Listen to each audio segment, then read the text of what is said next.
Hi friends, నేను ఇప్పుడు tomato chutney చేస్తున్నాను.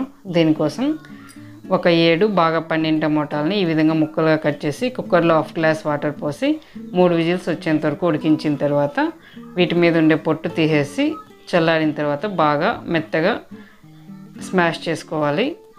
ఇప్పుడు స్టవ్ ఆన్ చేసి కడాయి పెట్టుకొని 5 స్పూన్ల నూనె, పోపు దినుసులు, ఒక ఎండుమిరపకాయ, వెల్లుల్లి రెబ్బలు 10, కరివేపాకు కొద్దిగా, ఇంగువ చిటికెడు వేసి ఒక 2 మినిట్స్ వేయించిన తర్వాత మనం ఆల్రెడీ స్మాష్ చేసి పెట్టుకున్న టమాటో గుజ్జును వేసి అందులోనే 1 స్పూన్ ఉప్పు, ఆవాల పొడి 2 స్పూన్లు, మెంతుల పొడి 1/2 స్పూన్, మిరప్పొడి 1 స్పూన్, పసుపు 1/2 స్పూన్ వేసి బాగా కలుపుకోవాలి. అందులోనే కట్ చేసిన కొత్తిమీర కూడా వేసేసి ఒక 5 మినిట్స్ మీడియం ఫ్లేమ్లో ఉడికించుకుంటే మనకి ఎంతో రుచికరమైన టమాటో చట్నీ రెడీ ఫ్రెండ్స్.